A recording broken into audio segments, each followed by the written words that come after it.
S'il y a bien un match de football qui mêle le géopolitique et le sport, c'est bien Angleterre-Argentine, la demi-finale qui aura lieu le mercredi 15 juillet. Rappel historique, 66, Coupe du Monde en Angleterre,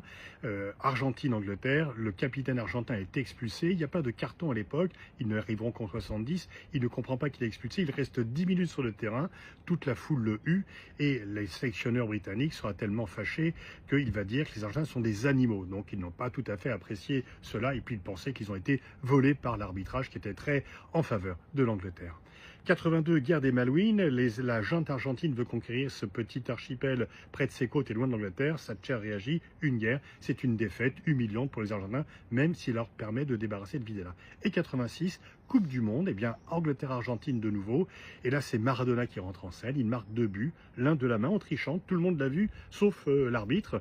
et un deuxième absolument magnifique, un des buts qui marque l'histoire du football, il remonte tout le terrain, il se débarrasse de 6 ou 7 Anglais pour marquer, et pour ajouter un petit peu de moquerie, Maradona dira après le match qu'il préfère son premier but au deuxième parce que c'est en trichant qu'on peut se venger des Argentins. Il disait c'était comme piquer un portefeuille dans la poche des Argentins. Il y aura encore 2 autres confrontations, 98 en faveur de l'Argentine après l'expulsion de Beckham et puis en 2002. Et donc on va avoir un beau match avec un lourd passé géopolitique et une belle confrontation de football, du moins peut-on l'espérer.